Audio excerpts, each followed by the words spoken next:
Pardon, livre Apocalypse, chapitre 13, tout le temps verset 1, et ça très très important, tout le temps verset 1. Au nom de Jésus, il se tint sur le sable de la mer, puis je vis monter de la mer une bête qui avait 10 cornes et 7 têtes, et sur ses cornes 10 diadèmes, et sur ses têtes des noms de blasphème.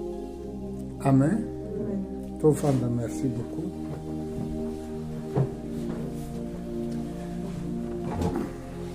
Napesi bino nyonso tumbote na kombo na Yesu Kristo.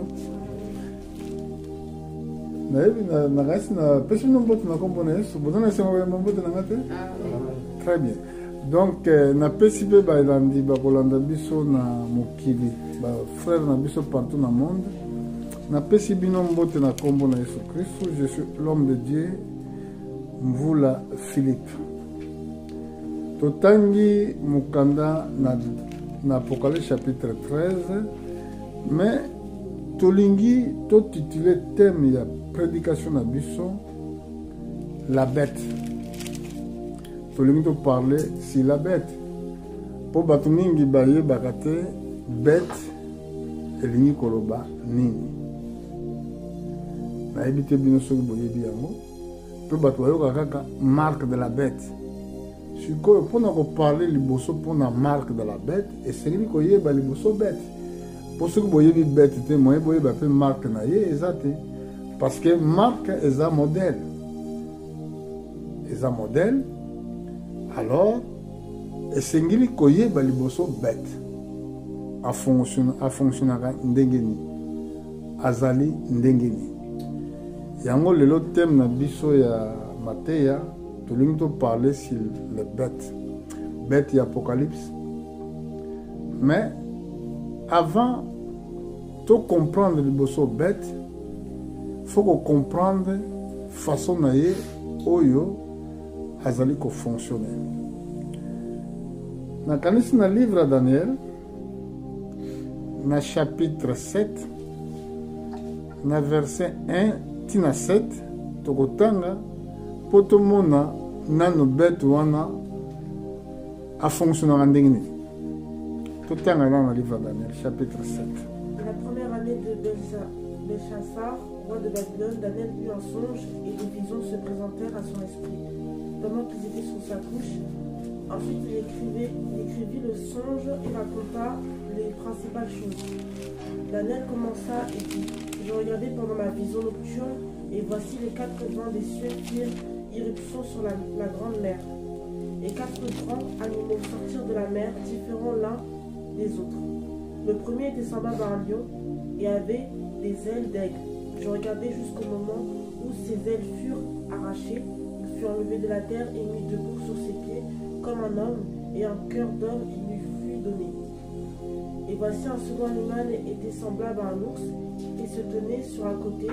Il avait 3 côtés dans la gueule entre les dents, et on lui disait: Lève-toi, mange beaucoup de chair. Après cela, je regardais, et voici un autre était semblable à un léopard, et avait sur le dos 4 aigles comme un oiseau. Cet animal avait 4 têtes, et la domination lui fut donnée. Après cela, je regardais pendant les visions nocturnes, et voici il y avait un 4e animal terriblement épouvantable, extraordinairement fort. Il avait de grandes dents de fer, il mangeait brisé et il foulait aux pieds de ceux qui restaient. Il était différent de tous les animaux précédents, il avait 10 cornes. Amen.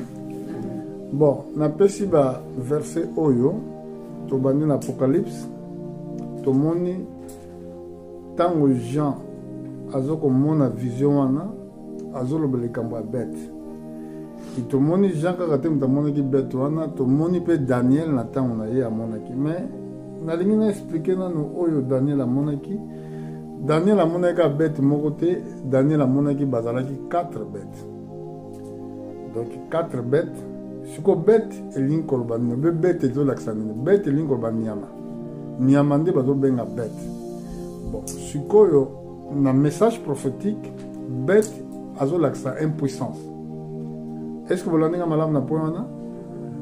Message prophétique, ou bien la prophétie à la Bible, bête ezolakisa puissance. Mais bango bazaki basali.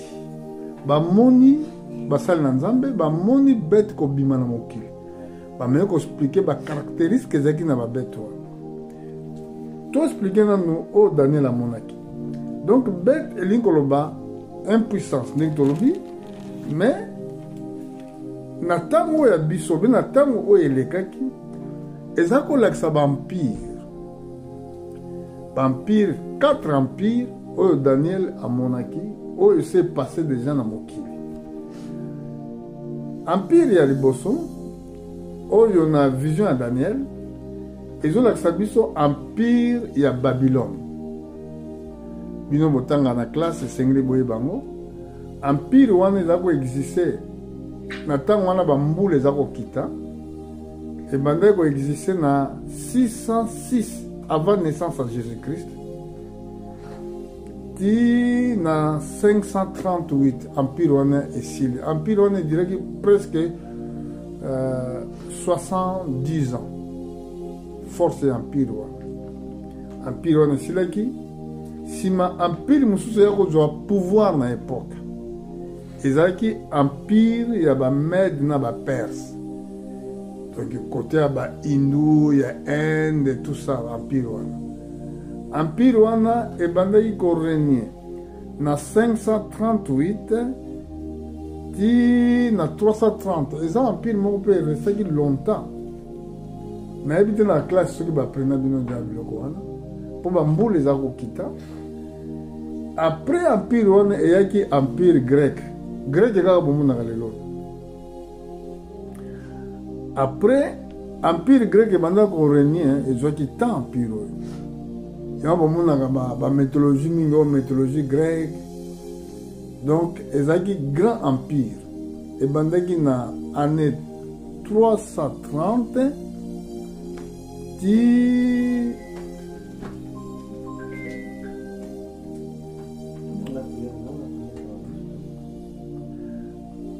na l'an 30. Na l'an 30 nde empire wana ebandaki esilaki empire grec.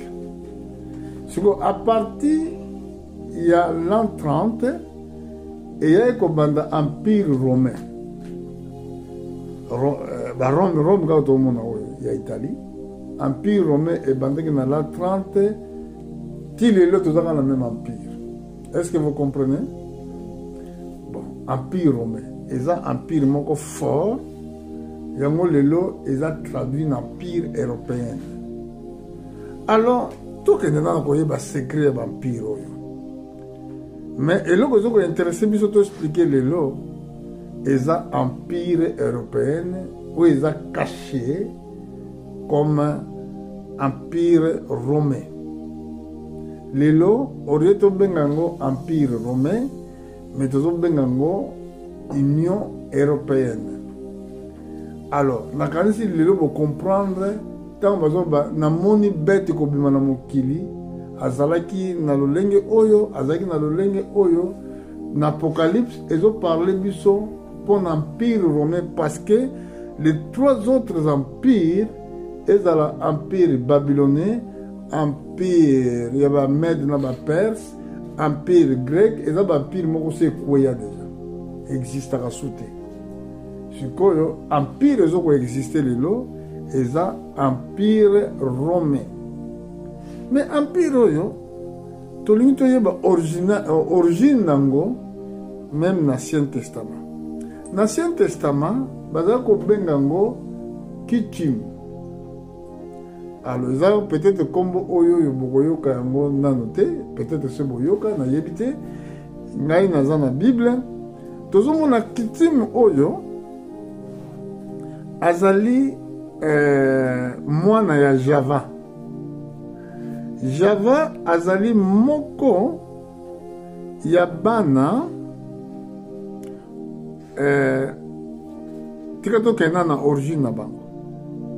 Mpona okenda na origine na bango nasepe napesa bino livre ya Genèse na chapitre na yango 10 tokobanda otanga na verset 1 totala postérité ya Noé mpo tozolinga toyekola empire romain euta plutôt empire européen euta wapi. Voici la postérité des fils de Noé, Sem, Cham et Japheth. Il leur naquit des fils après le déluge. Les fils de Japheth furent Gomer, Magog, Madai, Javan, Tubal, Méchec et Tiras. Les fils de Gomer, Ashkenaz, Riphat et Dogarma. Sougananouana. Donc, Noé tangazaki na arche. Noé tango akimaki na arche. Ou bien, azaki protégé na arche pendant mbula. Ezaki kobeta. Oye bomaki mokili. Na lingi te bo distraire na mate. Ya bo kangabili konu surtout koko za dérangement. Po eza mate ya moko très important. Na batu oye bazo landango na musika. Et Satan a eu bien au bien. Satan a eu bien au bien. Et c'est pour cela que tout a perturbé pendant le Makambote.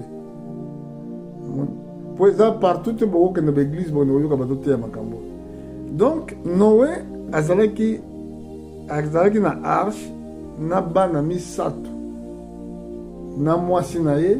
Donc, na arche, on a 8 personnes. Si Noé azalaki na bana misato, bana mibale. Alors, na kati ya bana na ye, bana ngo bazalaki ba oyo.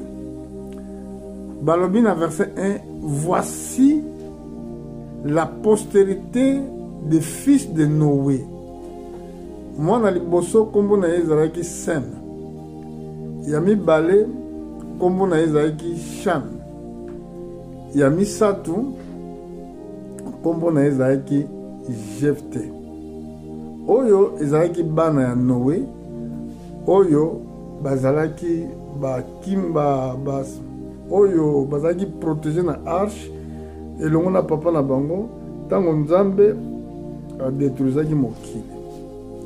Sikoyo soki tolingi kolanda origine ya biso baafricain obi ya baafricain tokomona yango malheureusement eza na Cham.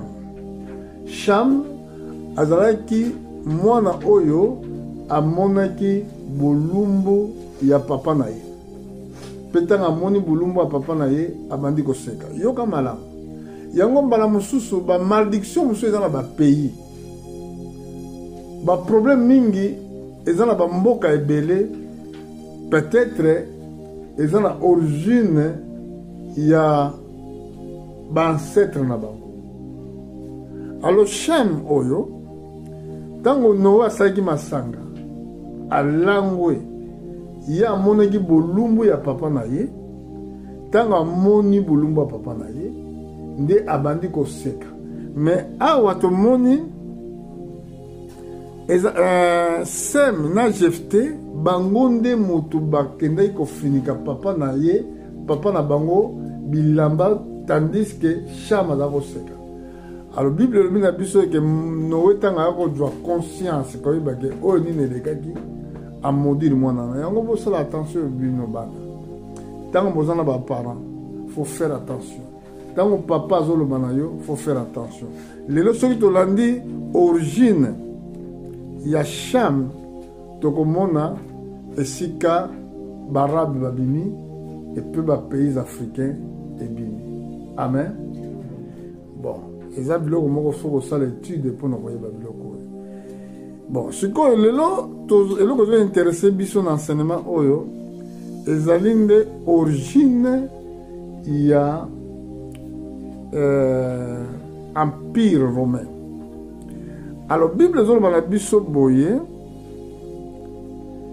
les fils de Jephté furent Gomer, Magog, Madai, Javan, Tubal, Méchec et Tira. Donc awa biso tozomona Javan na bana ya Jephté. Jephté nde mutaboti Javal. Sikoyo na tour na ye Javal abotaki Elisha, Tarsis, Kitim na Donani. Donc de Tarsis tozomona Espagne. Amen. Lelo toke musika.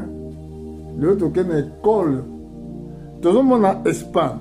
Espagne, ce qu'on a une étymologie, au monde à Tarsis. Et si quand nana zaro kima. Jonas. Tant Jonas a boye ko saela nzambe atinda kiake de tia na Ninive boye ko kende nde azoki masu eza ko na Tarsis. Donc Tarsis tozo mona eza Espagne et puis tomoni Kitim tozo mona Rome. Hein? Bon, si vous pouvez comprendre bien, tala ndengi prophétie eza ko loba pona tina ya Rome. Donc makambo bozo mona lelo eza makambo oyo ba prophète ba prophétisa mais le polake ezo senga ministère moko ya docteur pona ko expliquer bino mabomba minyo surtout ya Bible. Alors toye na nombre to komona ezaki période oyo Balak akokutana na Balaam mpo akende komodire Israël bautaki na Égypte. Sikoyo Balak akekutana na Balaam azalaki faux prophète na époque, mais quand même Dieu était avec lui. Akende komodire le peuple Israël. Toye na chapitre 24 il y a livre ya nombre. Chapitre 24. Sikoyo tango Balak a insisté auprès de Balaam pour maudire Israël, de Balaam a bandi ko pambola Israël. Alors kanda ya Balak et peli contre Balaam a frappé ya beti mbata. Sikoyo yoka sikoyo makambo Balaam alobaki oyo bato mingi batangaka te. Tozali na livre ya nombre chapitre 24 faut tanga na mongoko makasi po bato bayoka malamu. Tobandi na verset 13. Quand Balak me donnerait sa maison pleine d'argent et d'or, je pourrais faire de moi-même ni bien ni mal contre l'ordre de l'Éternel. Je répéterai ce que dira l'Éternel. Et maintenant, voici, je m'en vais vers mon peuple. Viens, je t'annoncerai ce que ce peuple fera à ton peuple dans la suite des temps. Balaam prononça son oracle et dit: parole de Balaam, fils de Béor, parole de l'homme qui a l'œil ouvert, parole de celui qui entend les paroles de Dieu, de celui qui connaît les desseins du Très-Haut, de celui qui voit la vision du Tout-Puissant, de celui qui se prosterne et dont les yeux s'ouvrent. Je le vois, mais non maintenant.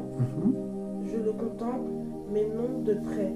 Un astre sort de Jacob, un sceptre s'élève d'Israël, il perce les flancs de Moab et il abat tous les enfants de Seth. Il se rend maître Édom, il se rend maître de Syr. Ses ennemis, Israël manifeste sa force. Celui qui sort de Jacob règne en souverain, il fait périr ceux qui s'échappent des villes. Balaam vit Amalek, il prononça son oracle et dit: Amalek est la première des nations, mais un jour il sera détruit. Balaam vit les Kéniens, il prononça son oracle et dit: ta demeure est solide et ton nid posé sur le roc. Mais le Kénien sera chassé quand l'Assyrien t'emmène captif. Balaam prononça son oracle et dit: hélas, qui vivra près de Dieu l'aura établi, mais des navires viendront de Kittim, ils humilieront l'Assyrien, ils humilieront l'Hébreu, et lui aussi sera détruit. Balaam se lève parti et retourna chez lui. Balak s'en alla aussi de son côté. Amen. Nete ce que vous l'avez bien. Awa sikoyo Balaam a bengi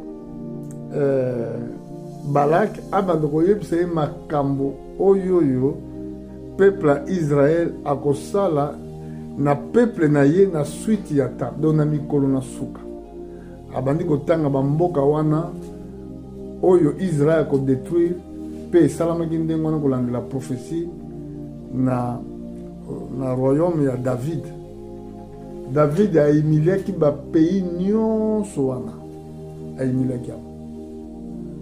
Alors eloko nini ezo intéressé biso ndenge nalobaki tout à l'heure, eloko ezo intéressé biso po toyeba empire romain oyo bazobenga bête. Mais remarquez, on a chapitre 24, dans le verset 24, Bible zolobela pon empire romain. Mais le gros bateau ben en kitim. Moi bino bo comprendre en ezate. Donc sengi que bino siko fubo kende siko yo na Google, bo ko luka kombo obo betango, bo comprendre que ezali empire romain. Na ebite ce que vous comprendre bien. Bon, Bible dit, mais les navires viendront de Kittim, humilieront la Syrie, humilieront l'Hébreu, mon juif, et lui aussi sera détruit. Mais ah, bah, détruire quand? Nathan de la fin. Vous avez bien compris? Bon, si quoi, total à ce qui y a un Kittim, on va dire parce que bazolo va remettre. Moi, la Bible va comprendre exactement. Tout matamoke na livre il y a Daniel. Dans le livre de Daniel, on a que la même prophétie, Daniel a prophétisé qui a Daniel chapitre 11, verset 30. Tanga. Les navires de Kittim s'avanceront contre lui, découragés, il repoussera. Plus furieux contre l'alliance sainte, il ne restera pas inactif à son retour, il portera ses regards sur ceux qui auront abandonné l'alliance sainte. Les troupes se présenteront sur son ordre, elles profaneront le sanctuaire, la forteresse, elles feront cesser le sacrifice perpétuel et dresseront l'abomination du dévastateur. Alléluia. Aujourd'hui, Daniel, des navires avanceront contre les navires de Kittim avancera contre lui, découragera, il remboursera, puis furieux contre l'Alliance Sainte. Il ne restera pas actif à son retour. Il portera ses regards sur ceux qui auront abandonné l'Alliance Sainte. Des troupeaux se présenteront sur son ordre, il profanera les sanctuaires. Vous avez bien entendu? Sanctuaire au bazo l'obla awezani. Ils profaneront les sanctuaires, la forteresse, ils feront cesser les sacrifices perpètes, ils dresseront abomination du dévastateur. Donc, toi, tu as le temple. Il a détruit le temple à Jérusalem. Il profanera les sanctuaires. Il y a dans Matthieu chapitre 24. Dans Matthieu chapitre 24, quand on a vu à l'oblègue du Cambo, il y a destruction, il y a temple. Temple, il y a Jérusalem. Ce que vous avez dans Matthieu, dans chapitre 24, dans verset 1, donc on a problème, il y a destruction, il y a temple. Bon, moni, le prophète, quand on va prophétiser le camp, ataba ne leki, ataba mboule leki, et que ça, la makolandi la prophétie. Il y a une Bible zoma na bisobo, di lomalanga eza lokola mbula. Et que yiko zonga et pas nangate sans ça ba effet pour laquelle nzamba tindi lobana. Les autres zolo bla likambo ya bête. Ils sentent que tu es bête ango azanan. Ce que tu as dans l'Ancien Testament, que l'Ukaye dans l'Ancien Testament, peu comme même dans le Nouveau Testament, bon, tu as l'accent à fin à Rosala Mokili Nini, ou bien bête à Rosala Nini, na bateau Bazakat na Mokili. Dans verset 24, la Bible dit, comme Jésus alla sortir du temple, ses disciples approchaient pour lui faire remarquer la construction.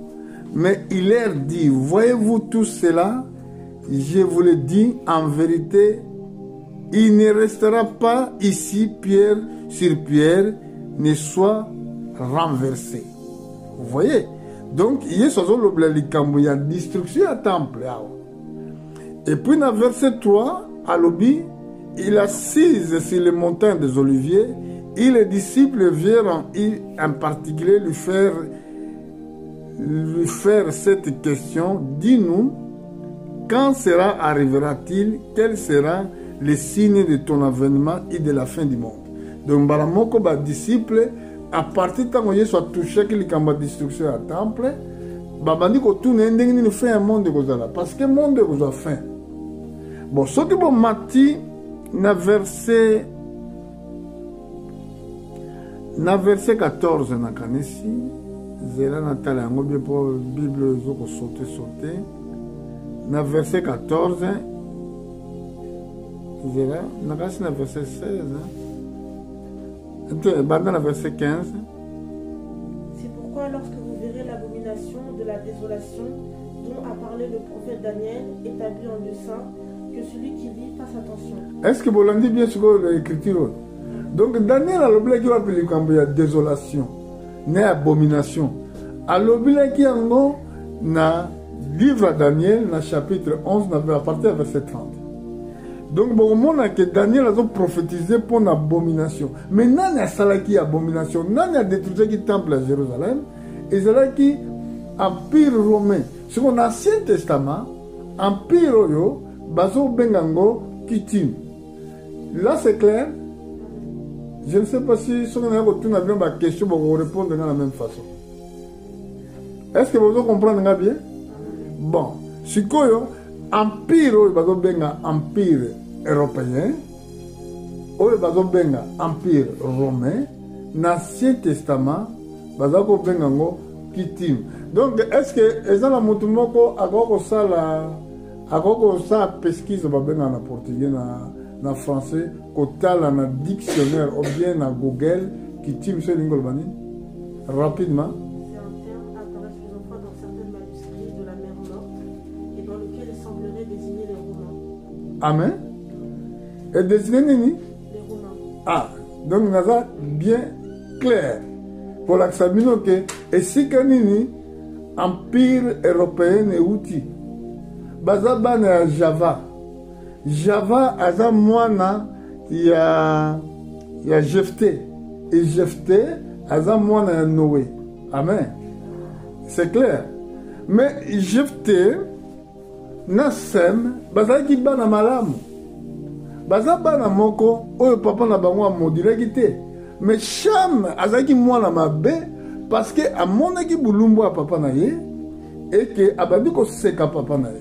Siko tango tolandi namani ko étudier Cham na ko comprendre que Cham oyo ye wana esika origine ya africain euti ye na za père ya africain ba noir pe aza père ya barabe.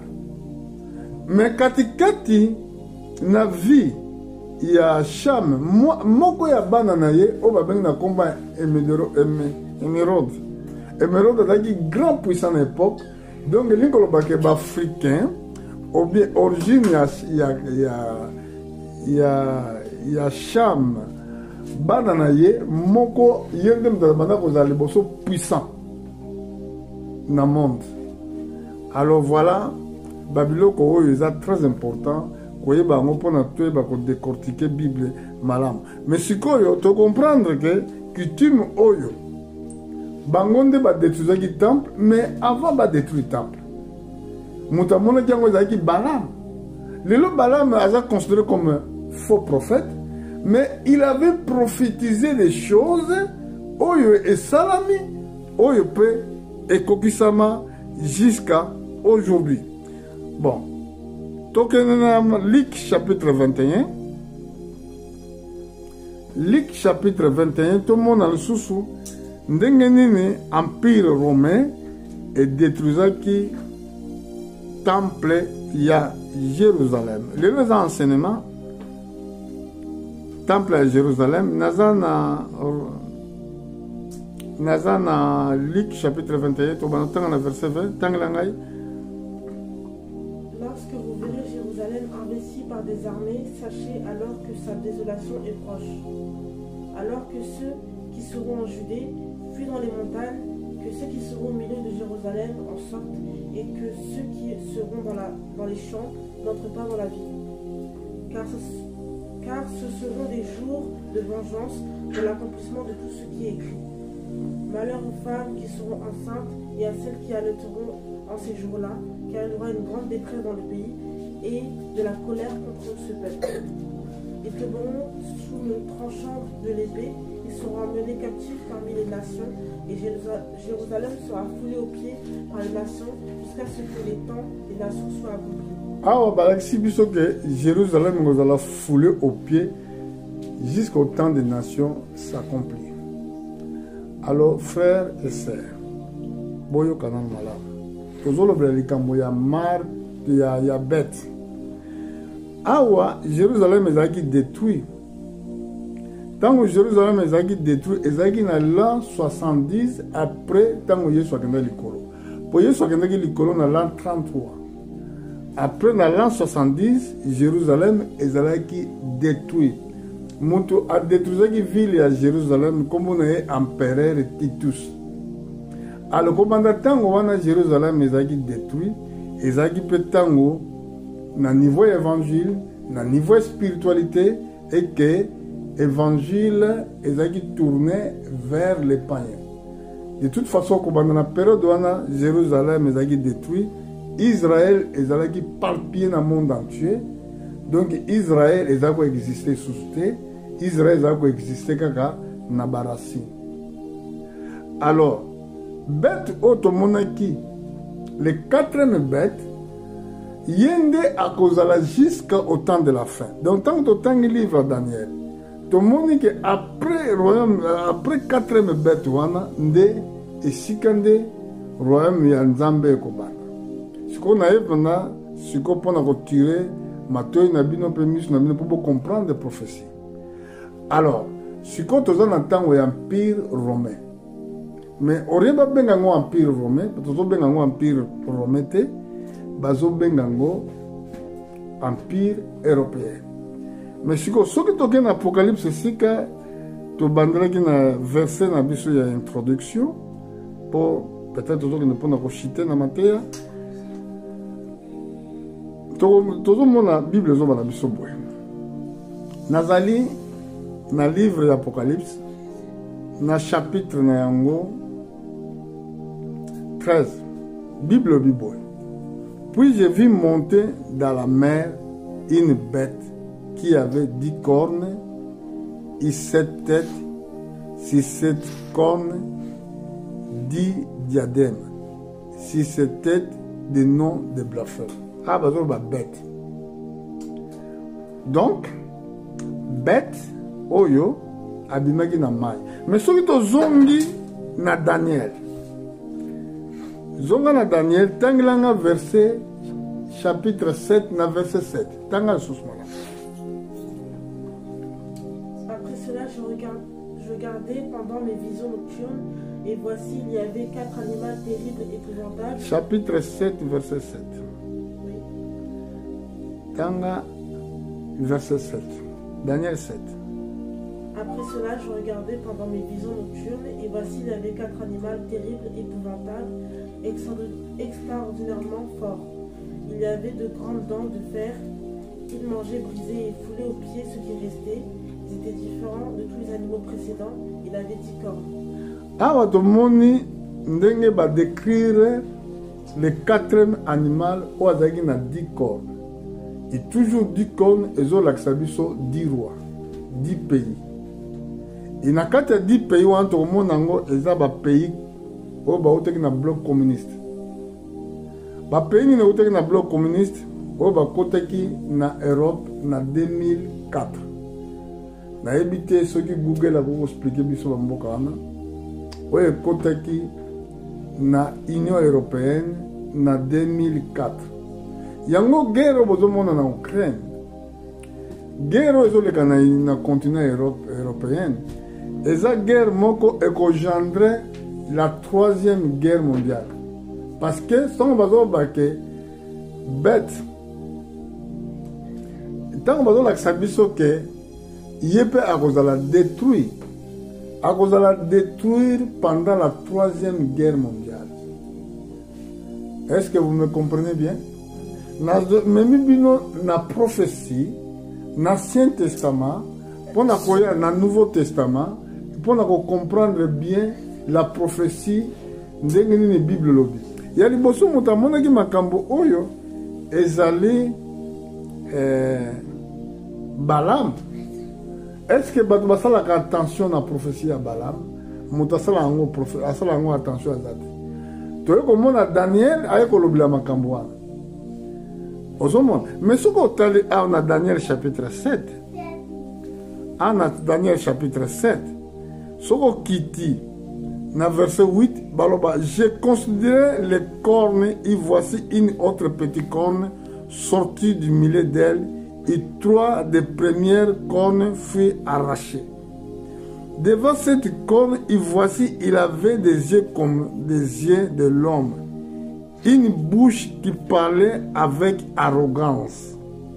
J'ai regardé pendant qu'il plaça le trône et l'ancien des jours assise. Son vêtement était blanc comme neige et les cheveux de sa tête étaient comme le laine pure. Son trône était comme des flammes de feu, et les roues comme d'une feu ardent. Et les fleuves de feu coulant, ils sortant devant lui. 1000 milliards les servants, et 10 000 millions se tenant à sa présence, et les juges assises, et ses livres furent ouverts. Alors, après cet empire moko ekozala susute, nde esika ndi royaume ya nkolo ekoya. Donc royaume ya nkolo ekoya na empire oyo tozobenga empire romain. Alors mikolo naza kotala na TikTok namoni esika basala ndeko moko ya mwasi nameka kotelecharge video ngo nako telecharge ngo te azo expliquer Babylone ya bapape nyonso to basili koleka. Mais sikoyo après pape oyo eza na pape moko koleka et puis pape asuka ya wana ba romain balobaki pape wana soki a passé de pape mosusu akozala te. Mais sikoyo ntango tozotala état ya santé ya pape oyo actuel donc nayebi te soki année prochaine tokozala nayebi te. Alors sikoyo nga natali on a dit curieux na omona pena ndenge bazo ko placer ba photo ba pape ne surtout au se baleki. Mais pape oyoyo biso za kan sakaza dernier mais non apparemment ils ont un pape muso ko occuper place wana na période ya pape wana nde fin du monde koya. Et comment ça n'était que ba yekol ba ko tuna Yesu ba ko tuna ayebisa bango quand que tani ni fin du monde koza.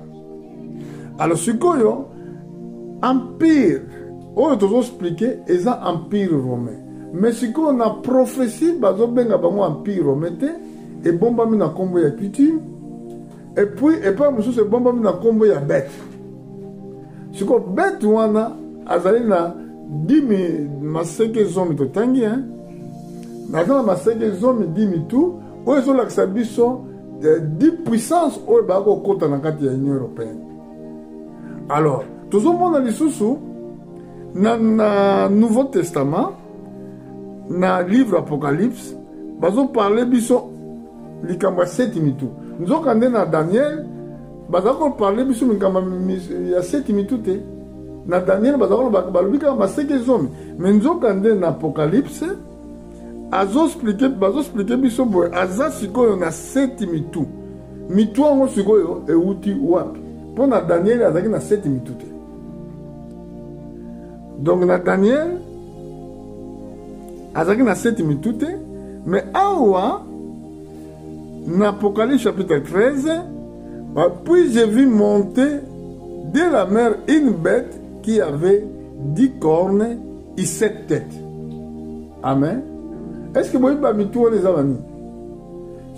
Parce que tout comme on a union les 7 peuples Esaïe ba pays conducteur et l'Union européenne.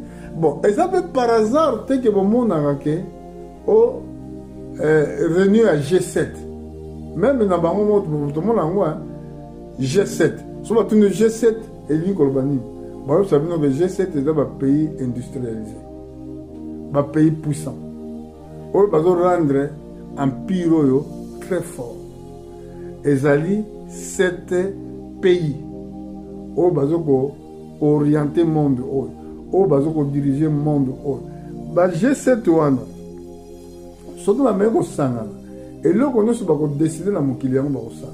Mais lelo oyo soki bazoloba likambo marque eza mpe une civilisation, parce que biso toza bandimi esengeli tozala na marque. Marque na biso fo ezala nini? Marque ya Saint-Esprit. Est-ce que vous avez bien entendu? Marque na biso ezali puissance ya Saint-Esprit. Po Saint-Esprit mpe eza marque. Mais sikoyo Saint-Esprit olie babenga yango marque, bazobenga yango sceau de Dieu. Tala na livre ya Ephésiens chapitre 1 na verset 13 na 14.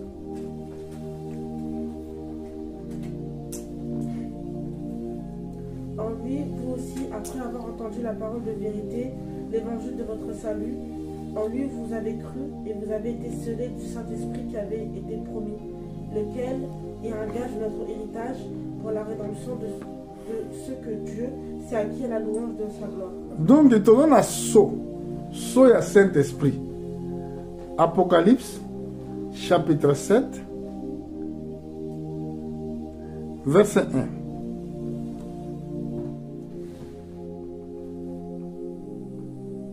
Après cela, je vis 4 anges debout aux 4 coins de la terre. Ils retenaient les 4 vents de la terre afin qu'il ne soufflât point de vent sur la terre, ni sur la mer, ni sur aucun arbre. Et je vis un autre signe qui montait du côté du soleil levant et qui tenait le sceau du Dieu vivant.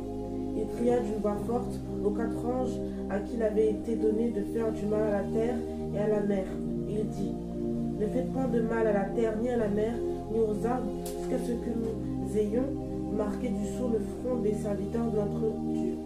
J'ai entendu le nombre de ceux qui avaient été marqués du sceau, 144 000 de toutes les tribus du fils d'Israël. Donc, baptême à Saint-Esprit ezali pe sceau. Alors, sikoyo bato badui baptême à Saint-Esprit te badui marque. Une marque de la bête. Donc, ce que voulait dire ezali une civilisation. Bon, pendant qu'on doit Saint-Esprit, bato doit Saint-Esprit ndengeni. Toyokoli na mukanda na Ephésiens chapitre 1. Na verset 13, elle dit, vous aussi, après avoir entendu la parole de la vérité, l'évangile de votre salut, vous êtes scellés du Saint-Esprit, n'est-ce pas? Alors, ce que so wana pe, ou bien marque wana, bazo zwango comment? Parce que n'a pas discours politicien, n'a pas discours au bozo yoka na l'école, n'a pas enseignement au bazo pesa bana. Et comme à un niveau que bon dimama kambo o bazolo bango est comme une sorte de civilisation. Ce que bandimia solo bagon dimama kambo ala te. Bagon dima jamais civilisation o balingi ba installer na mokili. Civilisation na ezo senga ke balo ba ke mibali na mibali bako balana. Basi na basi bako balana. Soko zana nia o sepeli na yo bako balaye. Donc, les civilisations, et comme même que placer plus dans le corps, et que ce qu'on a côté dans ndako, on a besoin de faire la tête, on a voiture, on a besoin de faire la voiture te, ok, on a ba banque, nous sommes en 4 corps, donc tout est comme en 4 corps. Voilà civilisation, oyo bazolinga ba installer. Civilisation wana yango bazo benga marque, modèle ya bête. Vous avez bien suivi?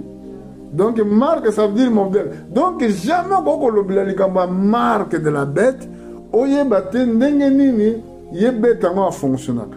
Mais jamais peut boko lobila que son de Dieu au baptême ya Saint-Esprit sans koye ba que Christ a fonctionnaka ndenge nini. Pona kosuka eza marqué à moko eza court mais tokozongela ngo pona ko développer yango na mikolo oye koya mais na bato bazolanda pe biso bakoki kosala ba commentaire et bakoki kosenga explication ya makambo susu oyo tozwi ntango ya koexplike te mais totala ndenge Yesu alobaki na livre ya Jean chapitre 14 à partir du verset 21 à 24. Tangalanga peut te soukiwa. Jésus lui répondit, si quelqu'un m'aime, il gardera ma parole et mon Père l'aimera. Nous viendrons à lui et nous ferons notre demeure chez lui. Celui qui ne m'aime pas ne garde pas mes paroles et la parole que vous entendez n'est pas de moi, mais du Père qui m'a envoyé. Jésus lui répondit, si quelqu'un m'aime, il gardera ma parole. Pour garder Saint-Esprit en toi, tu dois garder la parole de Dieu. Et mon Père ou aimera. Quand il garde la parole de Dieu. Nous viendrons à lui et nous ferons notre demeure chez lui. Donc, nous avons demeure pas mutu, ce qui nous a lingi le loba. Ah, voilà, c'est bien. Celui qui ne m'aime pas ne garde point ma parole. Et la parole que vous avez entendue n'est pas de moi, mais du Père qui m'a envoyé. Donc, ce que linga kanzambe to ko bomba le banalité. Vous voyez? Donc, beaucoup vous allez ébéler dans l'église. L'église est comme vous allez ébéler dans mon kili. Mais ce qui est toujours gardé le balanzambe était, et ce l'accès que tu lingi était, et ça peut impossible que tu aies un Saint-Esprit. Et c'est impossible. Parce que Dieu est esprit. Dieu a sa parole. Alors, ce que tant que tout le monde a marqué, modèle où il y a vie, modèle où il y a civilisation, où les Européens vont poser dans mon kili, il y a une marque de la bête. D'abord, bango bazo bengango pacte, bazo bengango ezana kombo pacte d'éducation. Donc eza civilisation oyo Bible lobi na biso te. Eza civilisation mosusu. Donc yangwana frères et sœurs o ba bengami ke boza bandimi, il a fallu bozaka misu na bino pe matoyi na bino ezala attentif na son ya trompette. Koyeba vraie parole et koyeba vraie civilisation. La civilisation oh, église à Dieu, l'église de Dieu et kokozanango eza Christ. Bible dit Christ en vous l'espérance de la gloire. Donc ce qui Christ a quatre nabino, voilà l'espérance pour la gloire, l'espérance pour le royaume de Dieu. Yangwana et comment vous aussi après avoir entendu la parole de la vérité, l'évangile de votre salut, vous êtes scellés du Saint-Esprit qui avait été promis.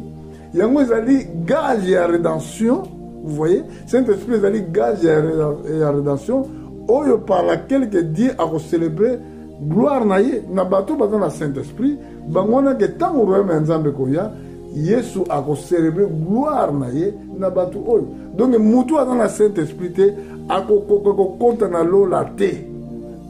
Eza impossible. Yango na apôtre Paul a tunaki na acte. Vous aussi, le corps bondimi so besoin qui des Saint-Esprit. Bato bazaki na acte des apôtres na ni na livre na acte bandimi Ephésiens. Bango bazongisi boyeke. Biso to yokite Saint-Esprit so kezali. Atunaki bango alors quelle sorte ya baptême bino bozui. Ozomon. Yesu alobaki na Nicodème. Oya batisami na mai pe na molimo te akoko kota na bokonzi na Nzambe te. Donc pour na kota na bokonzi na Nzambe, souci numéro 1, faut la baptiser na Saint-Esprit. Alors si vous baptiser na Saint-Esprit, et l'incroba aujourd'hui civilisation céleste. Saint-Esprit sur le likona et cela il va te conduire. Et qu'on conduire au cas de la vérité. Il y a mon frère et sœurs partout dans le monde. Ils ont un message oyo to kati yango pour te aider te rejoindre sous tango belé pour nous expliquer ma cambo. Bino bolanda ils allaient au premier épisode to kozonga ko démontrer en profondeur ko yebate bête et l'ingo baza impuissance ou ils na mokili. Puissance yango eza un empire ou ils ont dirigé mokili oyo. O ba lignée ke biso to la ta civilisation na bango. O balingi te biso to landa ndenge bango balingi mais biso toza ba chrétien biso tozali bandimi tokolanda Christ tokolanda civilisation ya mokili te tokolanda mokili te même kutu soki balingi ko zwa biso nyonso o tozwi na mokili po ko koma na tango kena bandako bakobotola bozwi na bino bakobotola awa tomoni tout le monde ba loi o bazo bimsa mikolo yo et que bazo sala biso bay o somba ki terrain na yo o somba ki lupango na yo mais comme na moment que babi non lupango yo nda to tekilo ka bay ndako eza ya l'état donc bay o eza ya 89 donc eza na validité nango na 9 ans donc une fois que bambula o écoulé il faut renouveler yango soko renouveler yango te l'état ko récupérer yango eza so eloko na yote donc lingo ba boteli biso de nyos eza loi moko elekaki butu ba voter yango mais bato bayebi yango te donc pour dire que nyos o ya biso oyo tozwi na mokili oyo nzambe apesi biso selo ba loi na bango bazo botola yango ekozala susu ya yo te. Alors yango na frère et sœur esengeli ko batela liloba na nzambe po ete liloba o bozondima eza vie liloba o bozondima eza vie éternelle moto azali na liloba na nzambe akozala jamais confondu. Pona lelo tobi que Dieu vous bénisse tokozonga dimanche prochain pona komemela bino susu évangile du royaume de Dieu. Que Dieu vous bénisse.